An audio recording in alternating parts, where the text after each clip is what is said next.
Vem da lição de número 15, nossos estudos, lição de número 15, que tem por tema renunciando a direitos e privilégios.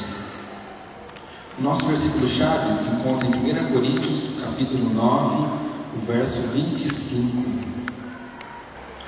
Vamos estar lendo juntos?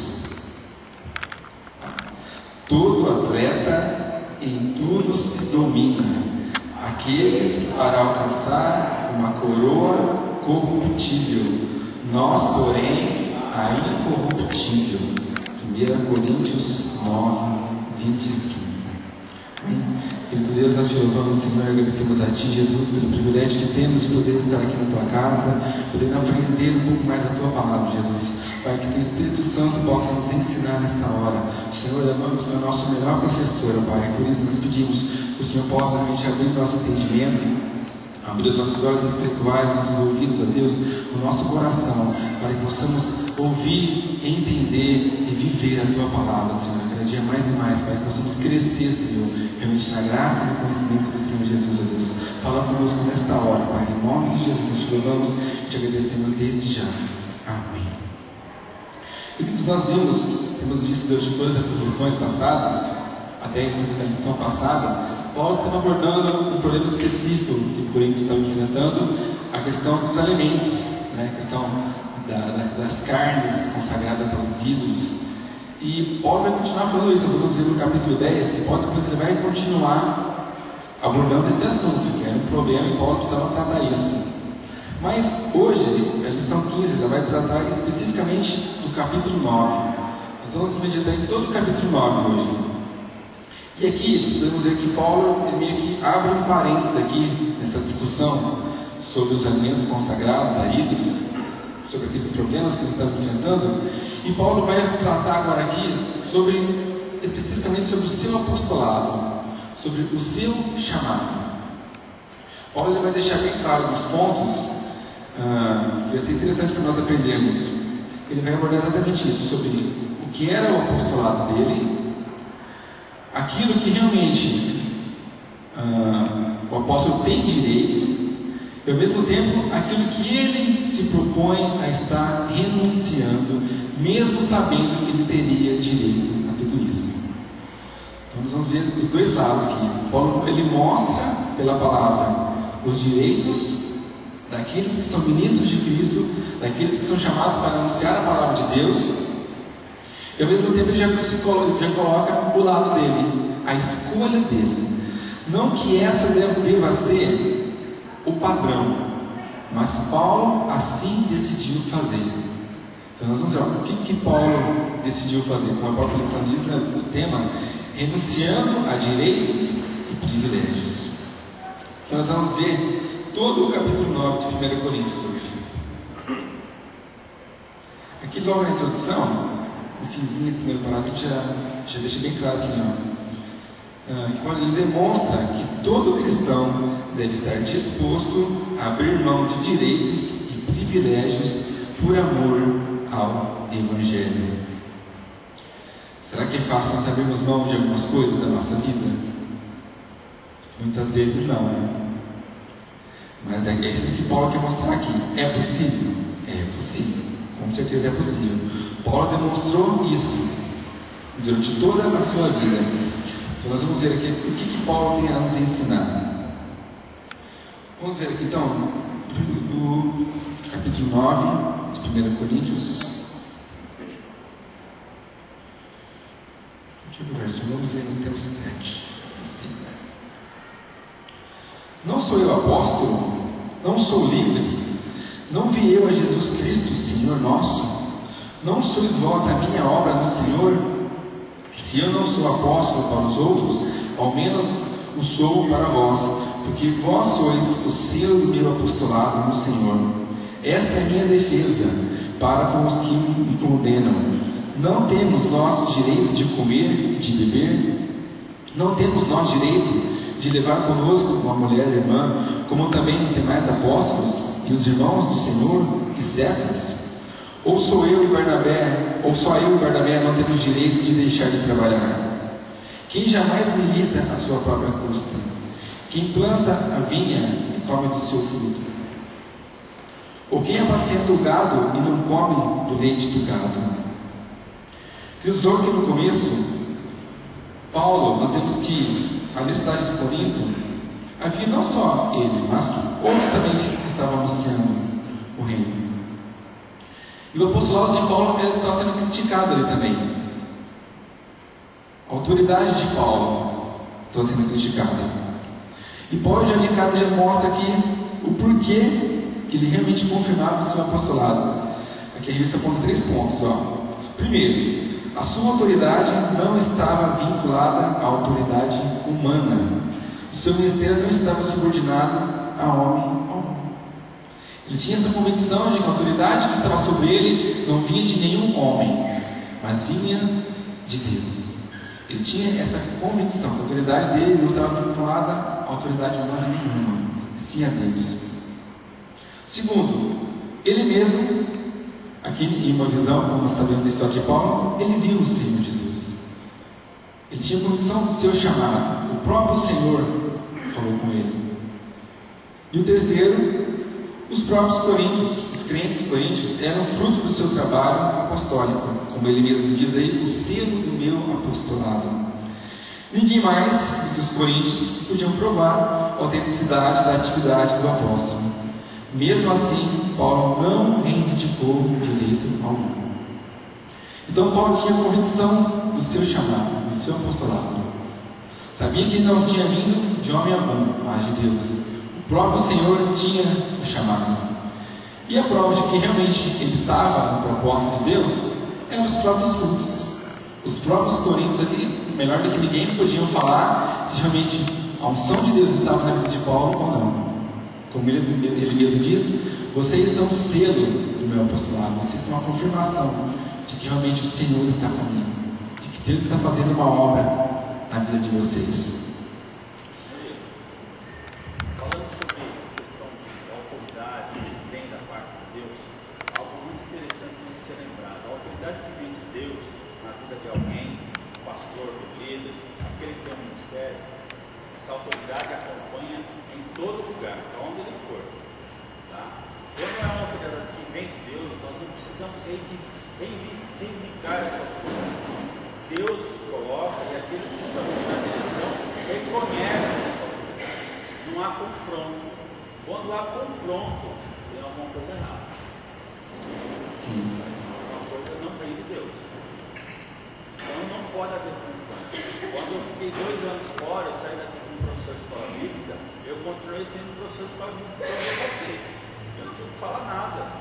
Então, eu sou professor, quero dar aula. Não precisei falar nada disso. Perguntaram quem eu era, de onde eu vim, o que eu fazia, e naturalmente a coisa foi fluindo. Então eu não tive que tomar posse. Deus já tinha me dado. Então a autoridade é justamente essa. A autoridade que vem de Deus não choca. Ela é visível, uma coisa natural, né? Todo mundo consegue ver e perceber isso. Mas nem sempre todo mundo percebe. Às vezes o pessoal que me conhece ainda fica naquela, querendo optar para que lado vai. Não é bem isso. Se há confronto, tem uma coisa errada. Então para, pensa, ora e espera as coisas acontecerem. Não toma partido. Porque sempre dá problema. Isso gera divisão.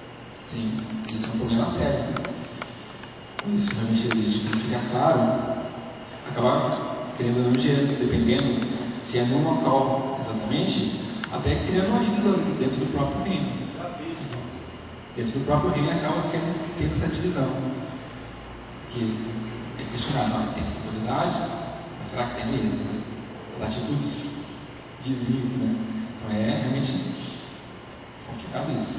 Temos que estar atentos. Pedir que o Senhor realmente possa abrir os nossos olhos, que possamos enxergar onde aquilo que realmente vem do Senhor, que é confirmado pelo Senhor.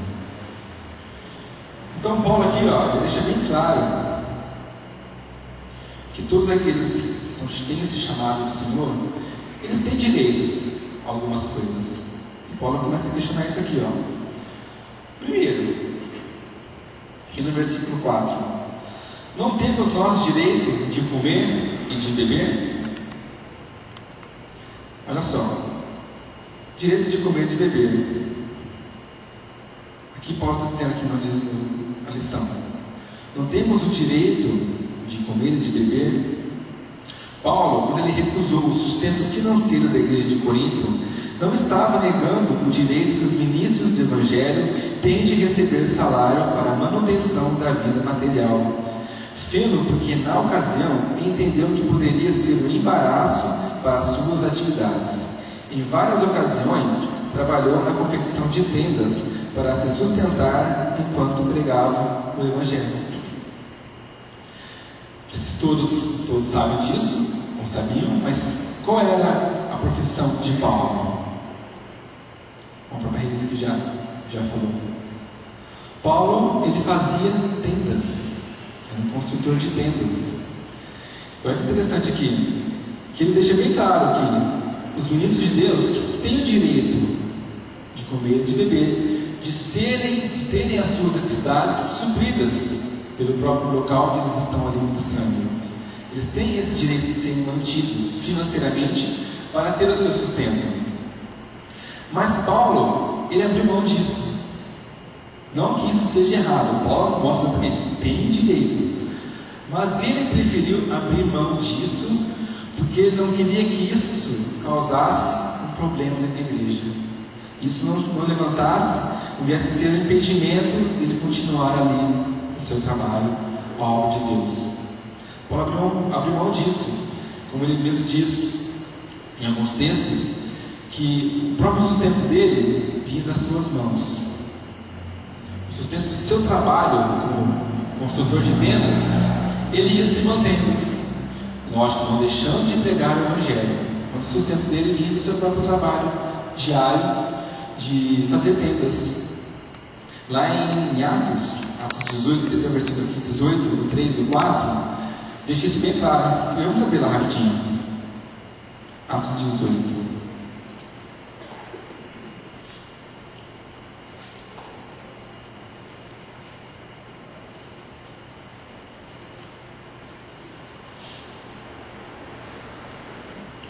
Atos 18, 3 e 4 diz assim, E como era do mesmo ofício, ficou com eles, e trabalhava, pois tinham por ofício fazer tendas. E todos os sábados disputavam na sinagoga e convencia a judeus e gregos. Aqui Paulo está contando quando ele se encontrou com Áquila e Priscila, que depois foram seus cooperadores também. E também essa era o mesmo ofício de Áquila e de Priscila, eles eram construtores de tendas. Então, eles se juntaram a Paulo, e olha aí, como era do mesmo ofício, ficou com eles e trabalhavam, pois tinham por ofício fazer tendas. E todos os sábados disputavam na sinagoga e convencia judeus e gregos. Paulo tinha o seu trabalho secular aqui também. Ele tirava o seu sustento exatamente desse trabalho. Abriu mão de ser sustentado pela igreja, para que ele via que, como a igreja estava com muitos problemas, Paulo estava tratando ali um pouco difícil. Então ele sabia que se ele quisesse reivindicar isso ainda mais da igreja, com certeza a proposta de anunciar o Evangelho, de fazer aquele povo entender os princípios do Senhor, talvez não fosse tão eficaz. Ele criaria uma barreira naquele momento. Então por isso Paulo abriu mão disso nessa hora. Versículo 5, voltando lá para 1 Coríntios 9. Não temos nós direito de levar conosco uma mulher irmã, como também os demais apóstolos e os irmãos do Senhor e Cefas? Aqui Paulo toca na questão da família. Como nós vimos em lições passadas, não há um versículo específico que diga que Paulo era solteiro ou casado. Mas ele também não fala que isso era proibido, ao contrário, ele mostra aqui, não temos o direito de levar nossa família, uma mulher irmã, como assim como os apóstolos também, e Cefas. Posso ler na versão? Sim, por favor. Versículo 5 diz assim: se eu tivesse uma esposa, eu não poderia levá-la nas minhas viagens, tal como fazem os outros apóstolos, e como fazem os irmãos do Senhor, em letra maiúscula. Quem que é o Senhor? Jesus. Os irmãos de Jesus, Pedro. Então, toca naquele ponto da questão do Paulo ser casado ou não, aí tem uma teoria que tem que fazer parte do sinédrio, e o sinédrio só entrar homem casado. Mas toda regra tem uma exceção. Se Paulo fosse viúvo, ele teria falado aqui, ó. Se eu não fosse viúvo, né? Exato. Exatamente. Então eu acho que realmente Paulo era solteiro. Celibatário. E aí, os irmãos do Senhor aqui é tremendo, né? Sim. Olha só, nós temos isso. Questão de levar a família. Os apóstolos tinham a sua família. Mesmo depois de escolherem seguir Jesus, nós vemos que as famílias seguiam. Os próprios irmãos de Jesus, filhos de Maria e José, também seguiam Jesus. Nós vemos isso pela palavra. O próprio Jesus ia. Sua família estava com ele, os apóstolos também iam, e sua família também estava. E Paulo também fala: por que eu também não poderia levar a minha esposa ou a minha família? Então, isso também faz parte do apostolado. Pedro, nós vemos pela Bíblia que é engraçado que você não vê falar da esposa de Pedro, mas fala da sogra. Interessante, né? Então, se a própria sogra estava ali também, junto com Pedro, com certeza a sua esposa também estava, embora a Bíblia não cite o nome dela. Então, eu estava lendo esse versículo e lembrei de uma coisa, eu dei risada. Eu tenho uma brincadeira, uma piada do pastor Cláudio Duarte. Ele fala que Pedro negou Jesus 3 vezes porque ele curou a sogra de Pedro. Maldade.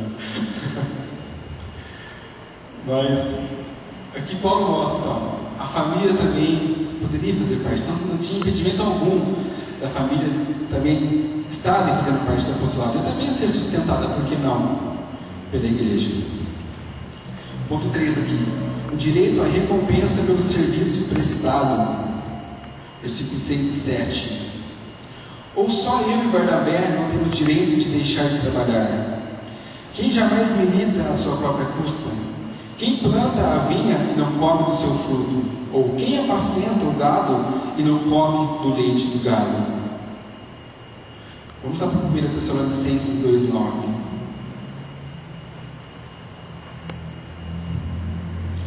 Versículo parecido com o que nós já lemos.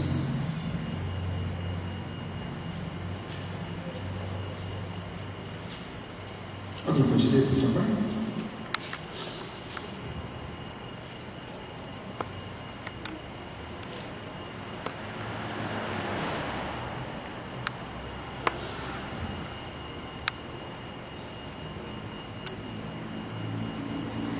Tessalonicenses 2,9.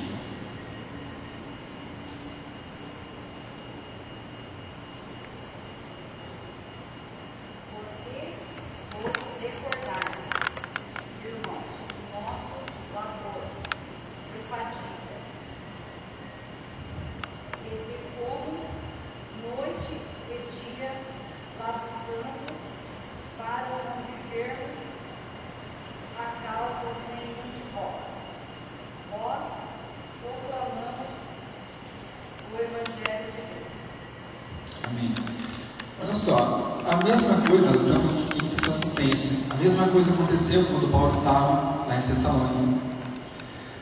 Ele deixa bem claro: lembrais, porque bem vos lembrais, irmãos, do nosso trabalho e fadiga, pois trabalhamos noite e dia, para não sermos pesados a nenhum de vós, nos pregamos o Evangelho de Deus. Paulo continua com a mesma postura lá em Tessalônica. Não quis o direito de ser sustentado pela igreja, para que ele não fosse um peso para a igreja. Mas com o seu próprio trabalho, ele tinha o seu sustento. Mas nada disso impedia dele ter esse direito de receber alguma coisa.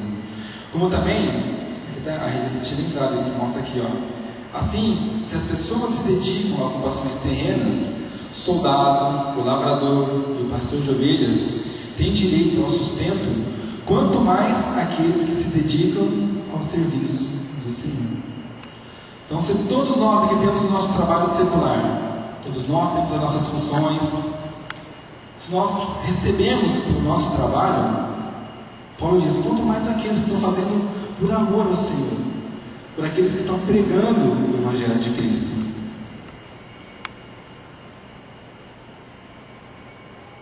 Interessante isso. E agora aqui no ponto 3, 2 da nossa lição, Paulo vai falar agora ao que ele renunciou também.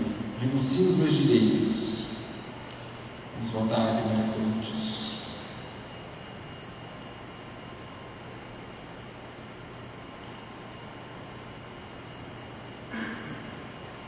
A primeira coisa que ele renuncia, com relação até à própria lei de Deus. Paulo aqui ele mostra, ele usa até as leis do Senhor para mostrar que Deus tinha a preocupação, sim, de que os ministros vivessem do Evangelho e fossem sustentados por isso. Olha só, as Escrituras atestam ser direito de quem trabalha receber a recompensa pelo seu labor. Paulo cita a lei, em Deuteronômio 25:4, a fim de afirmar que é preocupação de Deus o sustento daqueles que trabalham servindo ao Evangelho. Seja qual for o ministério exercido, devem fazê-lo na expectativa de receberem remuneração. Paulo usa aqui o próprio ensinamento de Deus, de que aquele que trabalha deve receber e ter o seu sustento. Então, Paulo deixa mais uma vez bem claro: é direito, sim, daqueles que fazem por amor ao Evangelho, que tenham esse sustento. Então, ele está colocando a sua postura de não querer isso, porque ele estava vendo a situação daquele povo, de que se ele quisesse cobrar aquilo, naquele momento seria um problema. Mas ele deixa bem claro que isso não é errado, ele poderia muito bem reivindicar isso, mas ele viu a situação e por isso não quis fazer assim. 2. A justiça intrínseca. Paulo apelou para o bom senso dos coríntios. Olha que o versículo 11 e 12. Se nós nos semeamos as coisas espirituais, será muito que de vós recolhamos as carnais? Se outros participam deste poder sobre vós, por que não mais juntamente nós? Paulo, pelo bom senso também dos coríntios, ele estava fazendo o bem. Será que ele também não deveria ter o direito de receber o bem em troca deles? Aqui diz, Paulo apelou para o bom senso dos coríntios. Se haviam lucrado tanto com o Evangelho que eles haviam pregado, seria absurdo recolher deles bens materiais? Se outros, alguns coríntios que pregavam a palavra, não tinham esse direito questionado, por que a Paulo, que tanto por eles havia feito, o direito seria negado? É verdade? Se os outros também estavam por ali, também estavam anunciando, falando de Jesus, ninguém questionou eles de ter esse direito. Por que Paulo eles iam querer questionar agora? Paulo estava fazendo muito mais até do que os outros. Então, Paulo lança isso do bom senso deles. Será que eu também não tenho direito de receber assim como eu também estou dando para vocês? Apesar de ter tal direito, Paulo não usou dele como os coríntios, mas suportou todo tipo de privação a fim de não levantar obstáculos à pregação do Evangelho. Essa foi a escolha de Paulo. Nós vemos toda a história de Paulo, todo o sofrimento que ele passou. Como ele mesmo disse, ele passou também pela fartura quanto pela necessidade. Paulo padeceu muitas vezes por escolha própria. Não que alguém deixou de abençoar Paulo, não que a igreja não quis fazer isso. Essa foi a escolha de Paulo, por amor ao Evangelho, como aqui diz, a fim de não levantar obstáculo à pregação do Evangelho. Paulo abriu mão disso para que a igreja pudesse ser beneficiada. Versículo 13. Não sabeis vós que os que administram o que é sagrado comem do que é do templo, e que os que de contínuo estão junto ao altar participam do altar? Aqui Paulo mais uma vez toca na questão da lei que o Senhor tinha dado. Outro argumento a favor do direito de ser sustentado pela igreja era a prescrição da lei a respeito do sustento devido levitas, devido aos levitas e aos sacerdotes. Um e outro recebiam o salário pelo serviço sagrado que realizavam.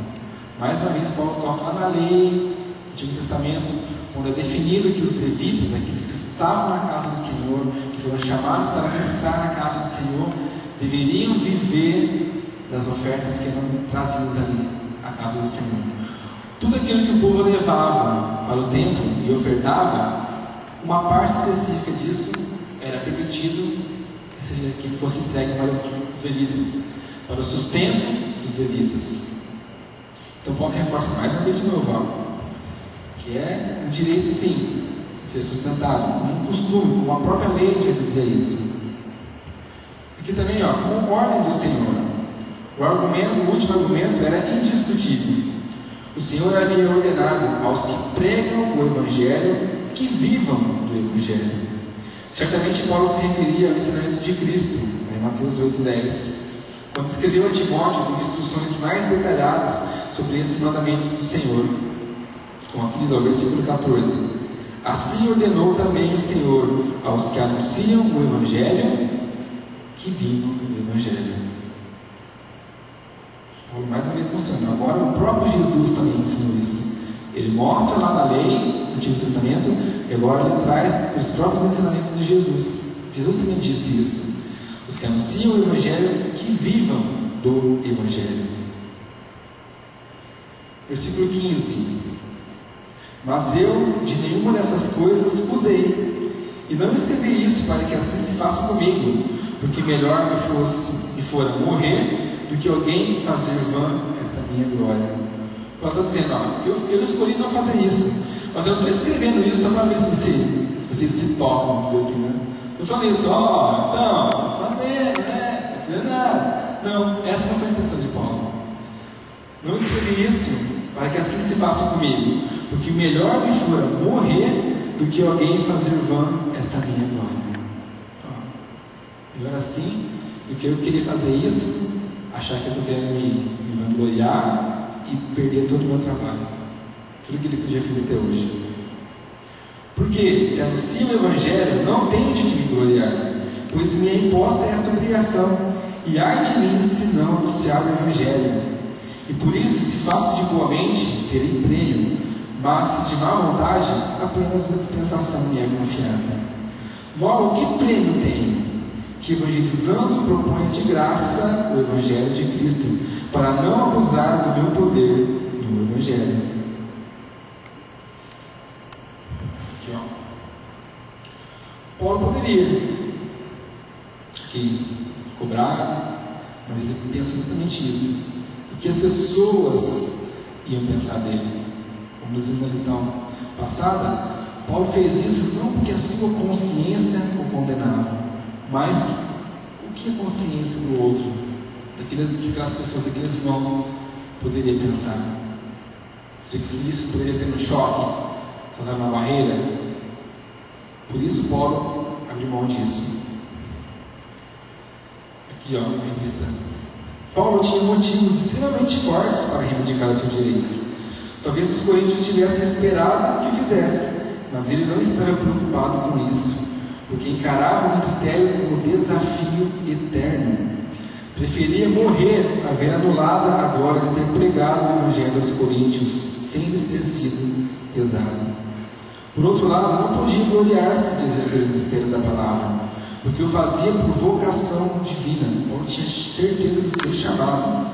Tanto de modo voluntário como contra a própria vontade, Paulo não conseguia escapar da responsabilidade de pregar o Evangelho. Ele entendia que lhe havia sido confiado o dever de despenseiro, e por isso estava embutido da necessidade de anunciar a mensagem de salvação, mesmo que por isso nada recebesse. Nada. Essa foi a escolha de Paulo. Não valia a pena para Paulo querer reivindicar isso e ver todo o seu trabalho indo por água abaixo. Paulo sabia onde ele estava pisando ali, então não vale a pena. Eu prefiro morrer, prefiro sofrer por amor do Evangelho, do que ver a glória do Evangelho ser assim, sim, não ter sido aproveitada de forma alguma. Então, Paulo preferiu morrer por amor ao Evangelho, padecer, do que ver as pessoas não absorvendo nada da glória de Deus, ver as pessoas tão diferentes, o Evangelho não surtindo efeito. Essa foi a preferência de Paulo. Oi? Fala que renunciando. Eu entendo que Paulo escolheu renunciar à vontade própria, né? Esses direitos que ele tinha. Então acho que assim, é bem dele também, ele falar, né? Renunciar, não, eu renuncio isso aí por amor à obra do Senhor. Nos nossos dias também tem muita gente que faz isso, né? Tem pastores que estão formados, né? Muitas coisas, e às vezes as pessoas também renunciam. Lógico, não vou comparar, não tem como comparar com o apóstolo Paulo, né? Às vezes a pessoa renuncia também, um bom salário, muitas vezes, né? Por amor à obra de Deus. E é uma coisa que parte realmente do coração da pessoa, né? A pessoa que toma essa decisão. Isso é bem assim, né? Muito da pessoa. Tanto que Paulo ele é insistente, ele repete várias vezes todos os direitos. Ele fala que é direito, mas ele também deixa bem claro o seu lado. Como por isso falou. Isso foi algo muito pessoal de Paulo. Hoje também nós vemos pessoas que abrem mão disso, que sabem que se querer exigir isso, você vai, em vez de ser bênção para a igreja, vai se tornar um fardo, vai se tornar um peso para a igreja. Então acho que é algo que Deus vai trabalhar no coração da pessoa. E Deus com certeza não vai deixar faltar nada. Deus, melhor do que ninguém, conhece a intenção do coração de cada um.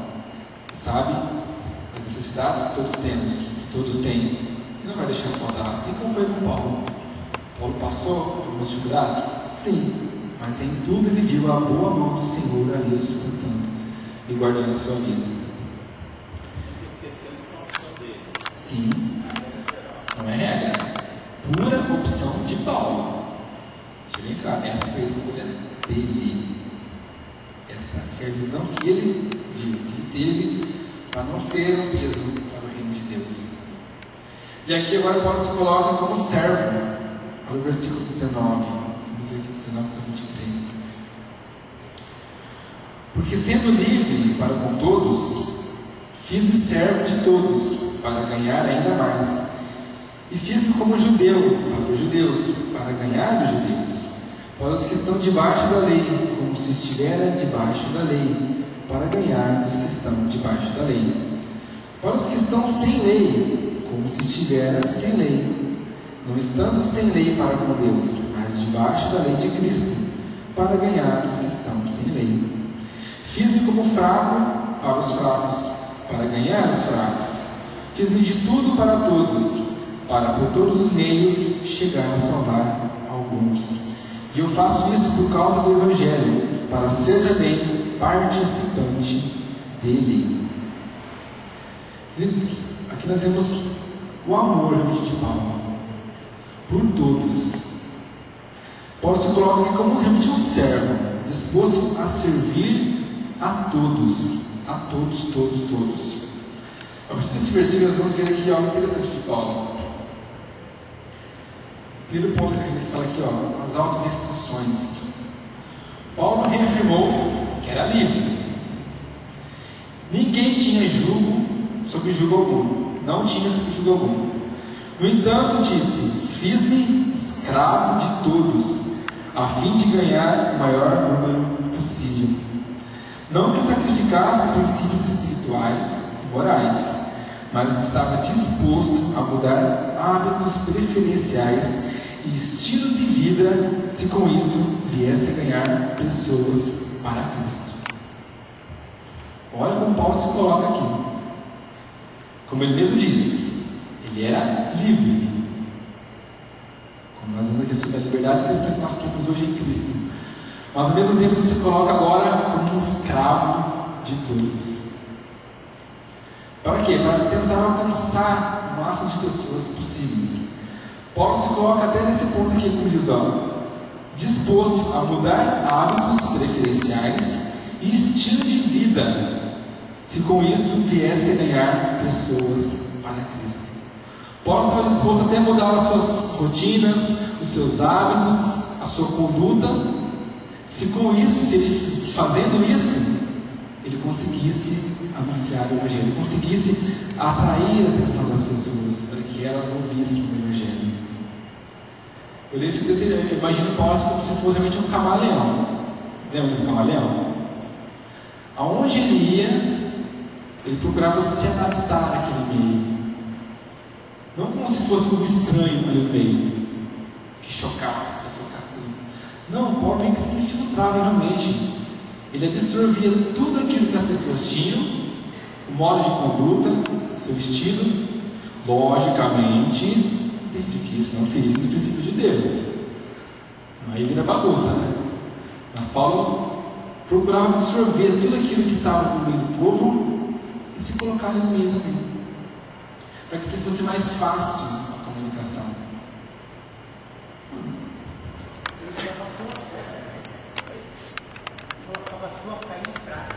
Sim.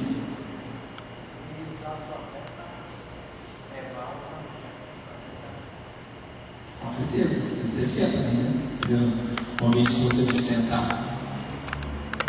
Paulo se coloca então como escravo aqui. O que diz, trabalhou como judeu. Essa atitude é ilustrada com a sua maneira de agir em relação à circuncisão de Timóteo. Ele se conformava com práticas que o possibilitassem alcançar os que estavam debaixo da lei. Então Paulo tratou também com os judeus como se ele fosse um judeu. Aqui a lição mostra a questão de Timóteo.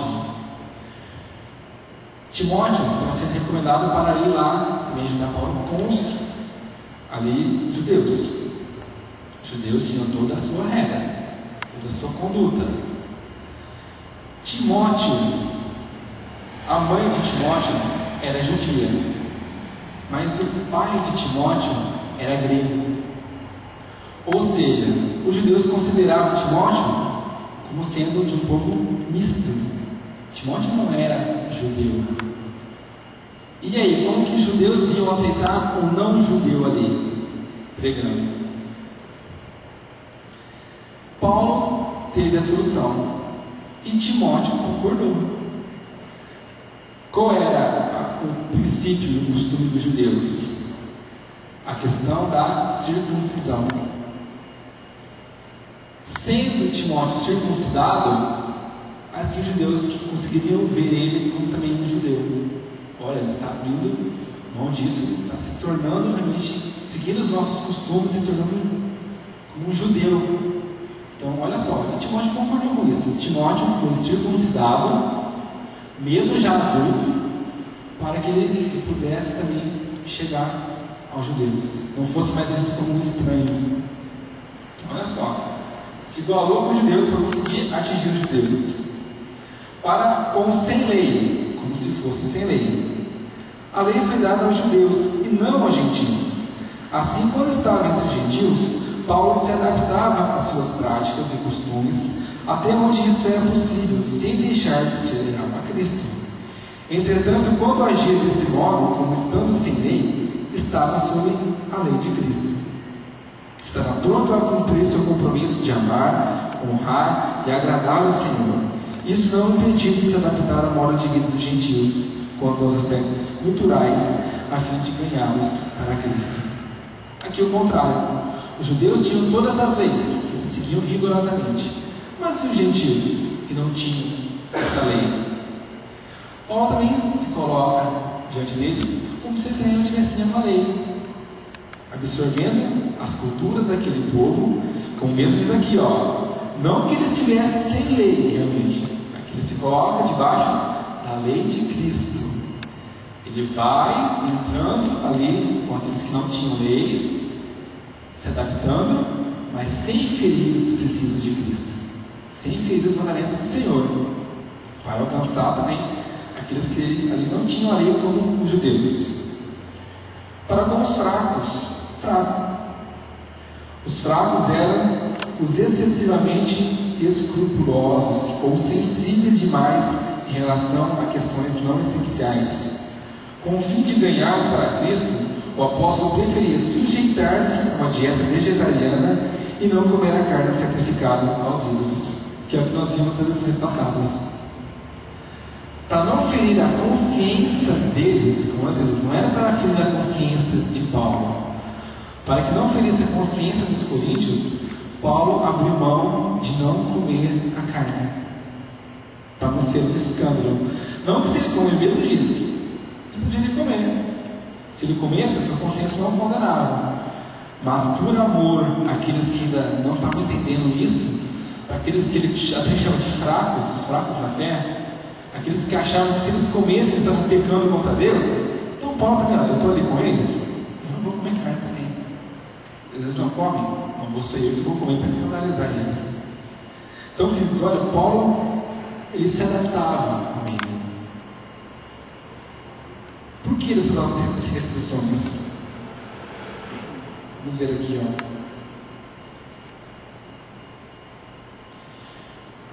versículo. Vamos ver o 17.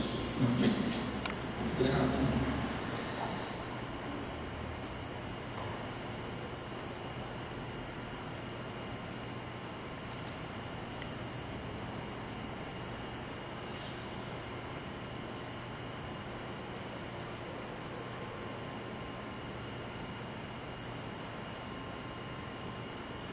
No versículo 23 mesmo que nós lemos, né? E eu faço isso por causa do Evangelho, para ser também participante dele. A vida de Paulo estava centrada em viver e pregar o Evangelho. Nada mais era importante para ele. Por isso estava disposto a colocar de lado qualquer coisa que pudesse impedir o seu poder eficácia. Ele desejava ser cooperador do Evangelho, de modo a facilitar que as pessoas viessem a desfrutar dos benefícios e bênçãos que dele advêm. Queridos, e nós hoje, nos nossos dias, como que nós conseguimos alcançar as pessoas lá fora? Será que também nós precisamos muitas vezes nos adaptar ao meio para conseguir alcançar as pessoas? Ou será que se nós chegarmos em qualquer lugar bem vestidos, os homens terno e gravata, as mulheres bem adornadas, vestido, se você chegar em algum lugar assim, falar de Jesus, será que você vai ter mais êxito ou você vai sair mais frustrado de lá? Muitas vezes nós precisamos pedir ao Senhor sabedoria, uma direção, uma estratégia, para que a gente consiga alcançar os nossos alvos. Foi uma estratégia, né, de ser circuncidado. Há 150 anos atrás, o santeiro entrou na China, um jovem de 17, 18 anos de idade, sem conhecer ninguém. E ele só conseguiu começar a pregar para o chinês quando ele tirou a roupa ocidental dele e colocou uma roupa oriental, ou seja, uma roupa chinesa. A partir desse momento, começaram a estudar o santeiro. E a partir dessa estratégia, ele ganhou a China. Hoje a China tem a maior igreja evangélica do mundo. Igreja subterrânea, porque a China é comunista, mas é trabalho do setor. 1.800 de bolinha. Vou até te anotar aqui mesmo, para comentar sobre a história de Júlio Sonteira. Não sei se todos já ouviram falar. Júlio Sonteira. Imagina você, um inglês, lá de 1800, se não me engano, mesma coisa, quase 1900. Vocês já viram essas fotos antigas assim, do povo inglês? Imagina aqui, ternão, a capa preta, tudo certinho, cabelinha parada, arma bem feita, chapeuzão, aquelas cartolas assim, né? Imagina um cara desse saindo da Inglaterra para pregar o Evangelho na China. Como será que os chineses olharam para esse cara? Primeira coisa, olha, é daquela medida, né, de cima a baixo. Como é que você consegue atrair a atenção desse povo?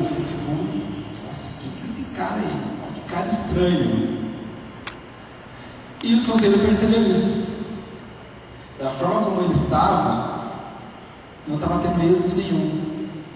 E essa foi a estratégia que fez com que ele conseguiu ganhar muitos na China.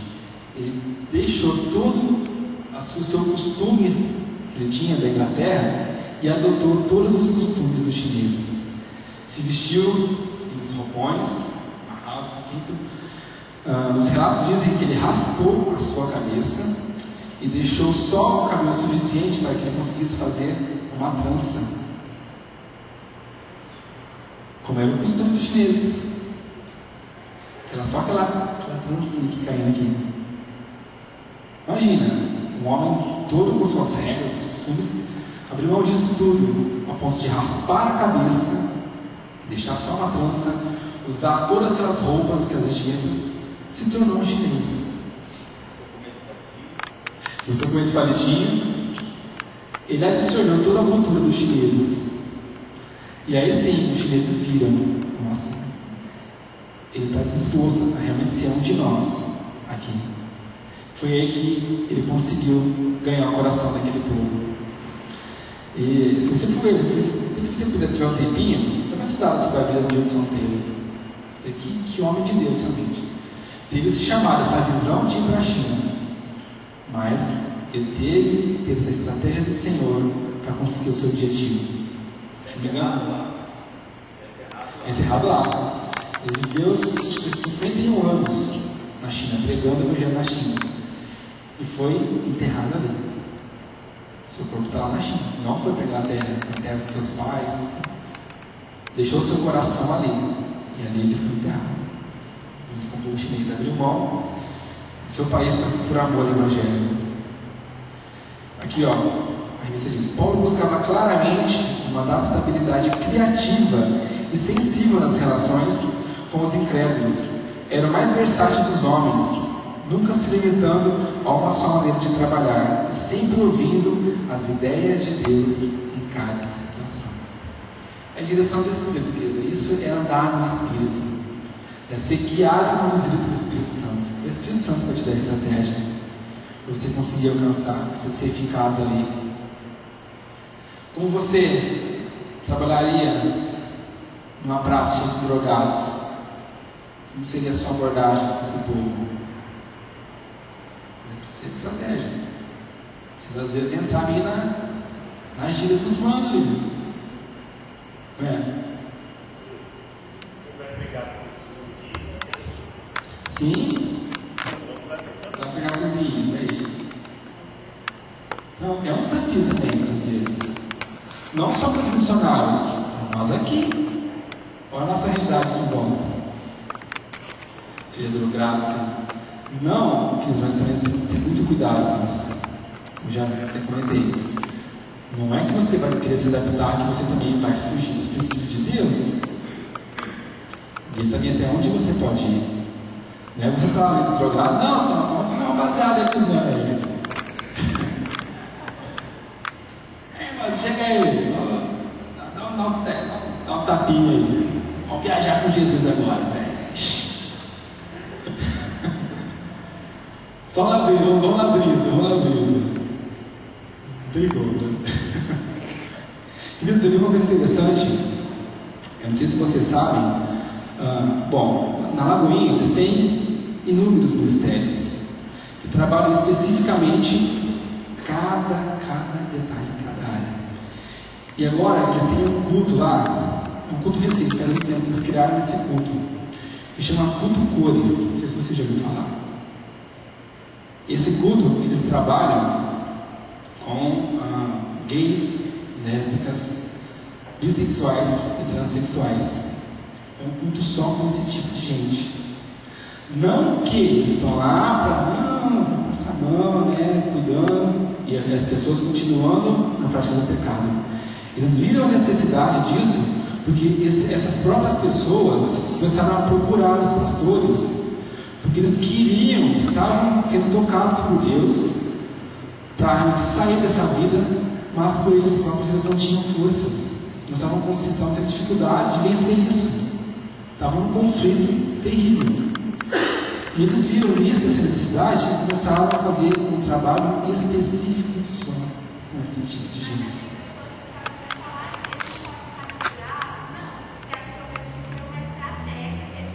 Sim.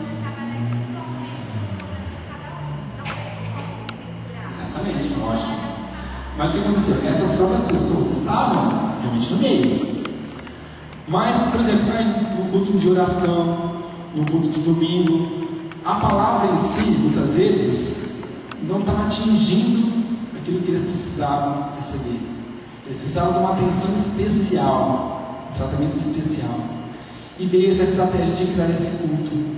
Então, esse culto é focado unicamente para trabalhar as palavras, as ministrações são focadas para trabalhar isso, para ajudar essas pessoas a vencerem esse pecado, a trazer essas pessoas para a luz realmente, para libertar essas pessoas realmente.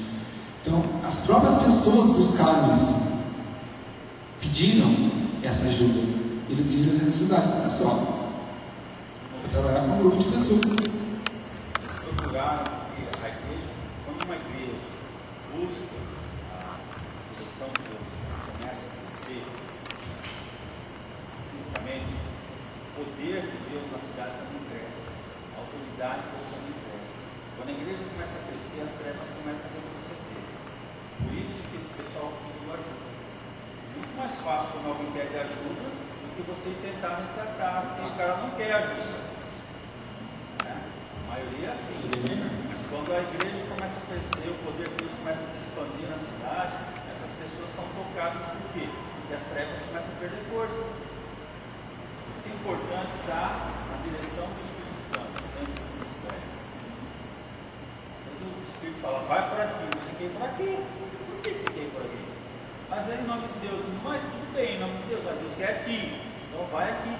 Aqui você encontra realmente providência, aqui você encontra bênção.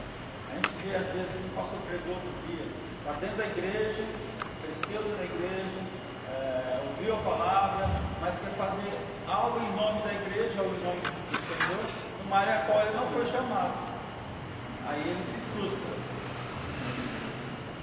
Então tem que trabalhar em cima do que Deus está mandando.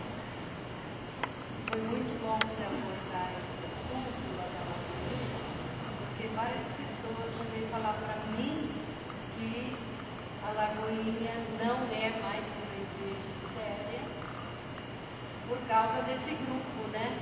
E eles estão, foi muito bom, eu adorando nesse sentido, né?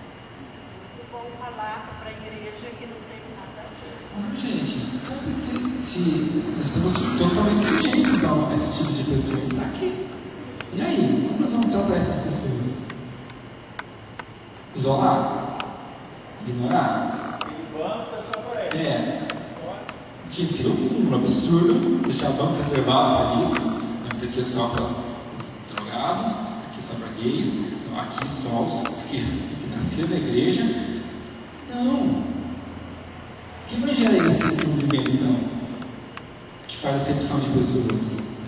Agora que entra a prática, é fácil a gente ouvir falar, não, temos que amar a todos, não podemos fazer acepção de pessoas. Mas e na prática? É na prática que nós realmente vamos ver se nós estamos cumprindo realmente o que a palavra nos manda, o que a palavra nos ensina. É na prática. Então estamos sujeitos a isso. Essa foi uma estratégia que eles tiveram lá. Para atrair jovens lá, jovens os da balada, que vira a noite aí. Eles também têm, na verdade, acho que é um outro local, que tem, inclusive, era uma antiga discoteca, uma casa noturna, que fechou, e eles compraram aquele lugar, é uma esquina, lá em Belo Horizonte. Eles não mexeram em quase nada da estrutura. Se você vê, é como se continuasse sendo uma boate. E eles fazem os cultos lá, só como jovens. O culto começa às 10 horas da noite. São estratégias, né? Para esses jovens que vivem aí, estão rodando da noite, caçando uma coisa. Então o culto começa às 10 horas da noite, que é o horário que esses jovens estão na rua.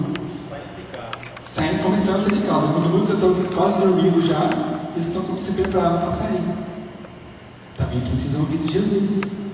Será que esses que estão aí, virando a madrugada, estão dispostos a encarar uma escola bíblica no domingo 9 horas da manhã? Jamais, com certeza não. Então são estratégias, queridos, que o Senhor possa nos ajudar, o Espírito Santo possa nos mostrar estratégias para que a gente consiga o máximo possível alcançar as pessoas que estão à nossa volta. Se Paulo estivesse aqui hoje, ele estava usando isso. Com certeza. Estratégia. Então, olha só, Paulo se colocou dessa forma, como escravo, para servir a todos, indiferente de quem fosse ali. Que onde ele estava, ele buscava fazer isso. Gente, encerrando, queridos, vamos correr aqui. Aqui no ponto 4, já fechando a questão. Paulo ele faz uma comparativa agora com um atleta. Vamos ver aqui, versículo 24. Não sabeis vós que os que correm no estádio, todos na verdade correm, mas só um leva o prêmio? Correi de tal maneira que o alcanceis. Em todo aquele que luta, de tudo se abstém. Eles o fazem para alcançar uma coroa corruptível. Nós, porém, uma coroa incorruptível. Pois eu assim corro, não como uma coisa incerta, assim combato, não como batendo no ar. Antes, subjugo o meu corpo, o reduzo à servidão, para que, pregando aos outros, eu mesmo não venha de alguma maneira a ficar reprovado. Paulo aqui usa um exemplo, ele contextualiza algo para que ficasse bem claro. Como nós vimos nessa lição de Romanos, foi falado sobre os jogos distintos, que eram os jogos como se fossem os Jogos Olímpicos, que também tinham ali na região de Olímpia, mas ali na região de Corinto tinham os jogos distintos, que eram realmente a mesma coisa. As pessoas se reuniam ali e tinham essas competições. E Paulo contextualiza isso, trazendo para a vida cristã, para que eles pudessem entender. Olha que mais uma vez a estratégia de Paulo. Então Paulo compara a vida cristã como um atleta. O atleta se prepara. Aqui daí ele traz um ponto interessante. Deixa eu ver aqui. Diz assim, a corrida era a maior atração dos jogos, e Paulo a toma como ilustração da corrida da vida cristã. A grande diferença entre essas corridas é que na Olímpica só um leva o prêmio. Na corrida da vida cristã, todos devem correr como vencedores. O prêmio não é a salvação, mas o galardão pelo serviço fiel, ou o prêmio da soberana vocação de Deus em Cristo Jesus. Então Paulo mostra essa diferença. O atleta se prepara e corre vários dias, meses, para uma corrida, e só não leva o prêmio. A revista até sugere aqui, para a gente recordar, das últimas Olimpíadas, foi agora em 2012 em Londres, a final de 100 metros rasos. Então, o imbatível jamaicano Usain Bolt, o homem mais rápido do mundo, correu 100 metros em 9 segundos, 9,3 segundos. É para qualquer um, né? Correr 100 metros em 9 segundos. Tá. Quanto será que esse homem se preparou para chegar nessa perfeição? Mas olha que frustração. Na final, sabe quantos corredores correm? 8. São 8 corredores. Os 8 mais rápidos do mundo. Concorda? Você vê aqui. O primeiro fez em 9,3. O segundo, bem próximo. O oitavo está beirando ali os 10. É coisa de milésimos, é muito rápido. Quem que é lembrado até hoje? Só o primeiro. Só o Bolt. Ninguém lembra do oitavo, que chegou em último. Ele não é o último, ele é o oitavo mais rápido do mundo. Mas é reconhecido? O quanto que esse oitavo, que chegou em último, o quanto que esse cara não sofreu, não se preparou, não se esforçou.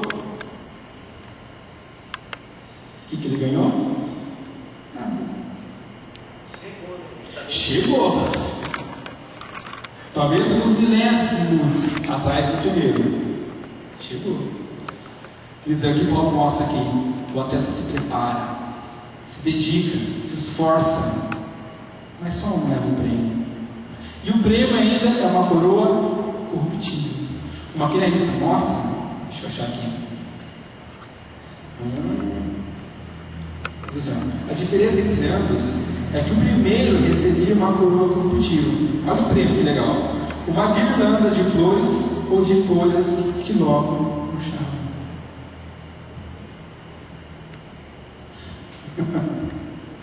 Hoje as coisas mudaram, mas naquela época era só uma guirlandinha na cabeça de florinha. Mas era o que valia mais ali, era a honra, o respeito diante de todos.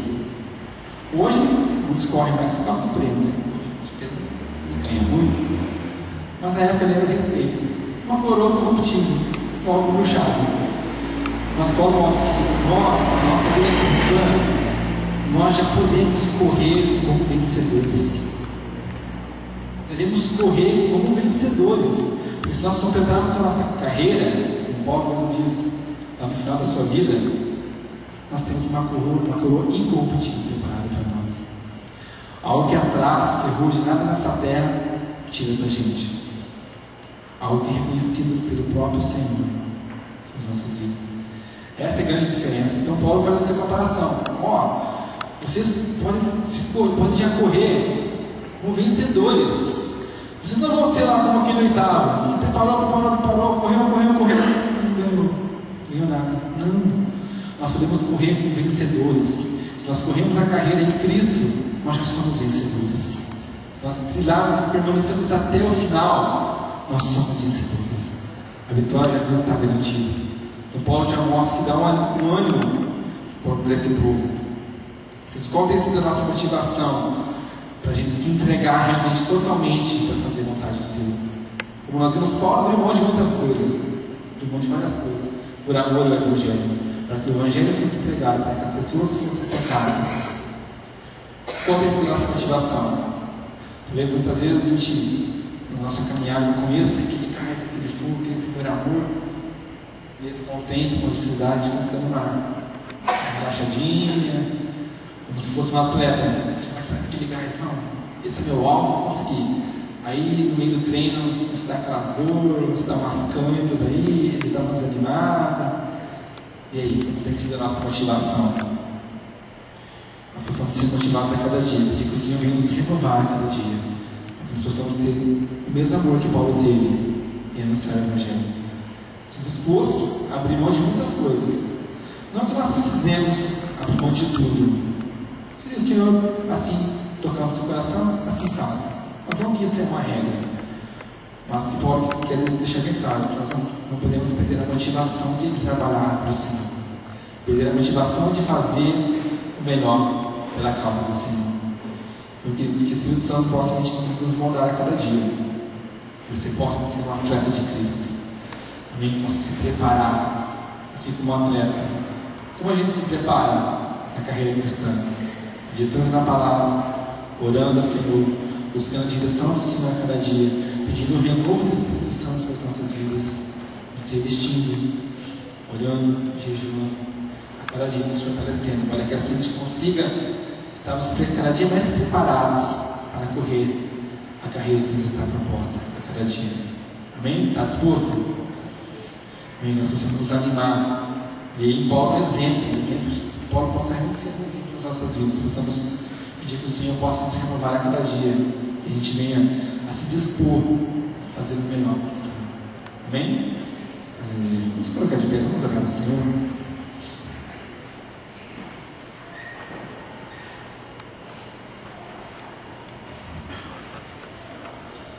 Meu Senhor Deus e Pai, nós te louvamos, a Deus, nós te agradecemos, Senhor, pela Tua palavra nessa manhã, agradecemos a Deus, porque o Senhor tem nos ensinado a cada dia mais e mais, Senhor Deus, o desejo do nosso coração é que nós possamos ser moldados pela Tua palavra, nós nós possamos ter o nosso coração maleável para ser trabalhado, lapidado pela Tua palavra, Jesus, Pai, que possamos estar a cada dia mais no centro da Tua vontade, fazendo o Teu querer, cumprindo os Teus propósitos nas nossas vidas, ó Pai, que possamos ser instrumentos das Tuas mãos, ó Pai, ousados em anunciar o Teu reino, e anunciar a Tua palavra, Senhor, a todos aqueles que precisam ouvir a Tua palavra, Senhor. Pai, que o Senhor nos ajude, nos dê estratégias, Deus, que a nossa motivação não venha a se ir, ó Pai, mas que possamos ser renovados pelo Teu Espírito Santo, Deus, sendo desafiados a cada dia a querer melhorar, a buscar, Deus, a perfeição, a excelência, em fazermos a obra do Teu reino com excelência, Pai. Deus, que o Senhor possa ministrar nos nossos corações, Deus, sobre as nossas dificuldades, aquilo que temos enfrentado, Senhor, aquilo que muitas vezes nos tem impedido, nos tem amarrado, Senhor. Mas Deus, nos dá a Tua graça, nos esforços, Senhor, ajuda-nos, Deus, a vencermos, ó Pai, para que possamos romper as cadeias, possamos nos libertar, Senhor, ó Deus, e realmente fazemos o melhor, Senhor, possamos ser instrumentos usados e ousados na Tua presença, Pai, a cada dia mais e mais, Senhor. Deus, nos sustenta, nos fortalece, guarda as nossas vidas, ó Pai, Deus, nos fortalece a cada dia mais e mais, possamos permanecer firmes, fiéis e íntegros à Tua palavra a cada dia mais e mais, Senhor. A Ti toda a honra, toda a glória e todo o louvor. No nome de Jesus nós Te louvamos e Te agradecemos, Pai. Amém.